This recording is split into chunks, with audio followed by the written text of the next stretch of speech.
സ്വപ്നം യാഥാർത്ഥ്യമാകുന്നു. എയർ കേരളയ്ക്ക് പ്രവർത്തന അനുമതിയായി. എയർ കേരള വിമാന സർവീസിന് പ്രവർത്തന അനുമതിയായി.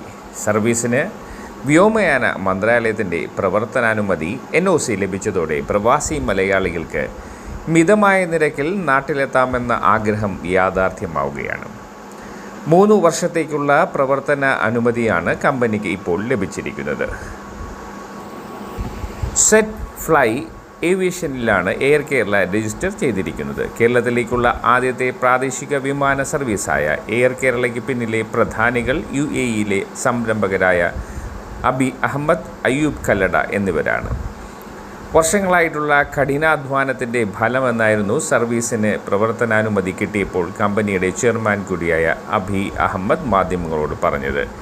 എയർ കേരള യാഥാർത്ഥ്യമാവുന്നതിന് വേണ്ടി താനും തൻ്റെ പങ്കാളികളും വിശ്രമമില്ലാതെ അധ്വാനിച്ചു. ഇതിനിടെ പലരും ഈ സംരംഭത്തെ തള്ളിക്കളയുകയും ഒരിക്കലും നടക്കാൻ പോകില്ല എന്ന് പറഞ്ഞ് പരിഹസിക്കുകയും ചെയ്തതായും, ഒരുപാട് ദൂരം ഇനിയും പോകാനുണ്ട് എങ്കിലും NOC ലഭിച്ചത് വലിയൊരു ചവിട്ടുപണിയാണെന്നും അബി അഹമ്മദ് പറഞ്ഞു. ഒരുപാട് കാലമായി എയർ കേരള പദ്ധതിയെക്കുറിച്ച് ആലോചിക്കുന്നുണ്ടെങ്കിലും കഴിഞ്ഞ വർഷത്തോടെയാണ് സർവീസിനായുള്ള പ്രവർത്തനങ്ങൾ സജീവമായത്. 1 ദശലക്ഷം ദിർഹം, ഏകദേശം 2.2 കോടി രൂപ ചിലവഴിച്ച് അബി അഹമ്മദ് https:/airkerala.com എന്ന വെബ്സൈറ്റ് സ്വന്തമാക്കിയതായിരുന്നു പദ്ധതിയുടെ പുനരുജ്ജീവനത്തിൻ്റെ പ്രധാന കാരണം. വിമാനങ്ങൾ വാങ്ങിക്കുക, എയർ ഓപ്പറേറ്റേഴ്സ് സർട്ടിഫിക്കറ്റ് ലഭ്യമാക്കുക എന്നീ കടമ്പകളാണ് ഇനി കമ്പനിക്ക് കടക്കാനുള്ളത്. വ്യോമയാന മന്ത്രാലയം ആവശ്യപ്പെടുന്ന മുഴുവൻ നിബന്ധനകളും ഉറപ്പാക്കേണ്ടതുണ്ട്.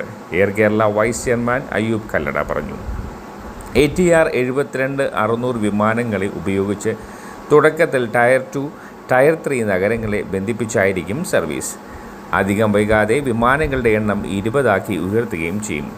ഇത്രയും വിമാനങ്ങൾ സ്വന്തമാക്കിയതിനു ശേഷം രാജ്യാന്തര സർവീസുകൾ ആരംഭിക്കുകയും ചെയ്യും. കൊച്ചി ആസ്ഥാനമായി പ്രവർത്തിക്കുന്ന എയർ കേരളയുടെ വരവ് 350-ലധികം ആളുകൾക്ക് തൊഴിൽ നൽകും.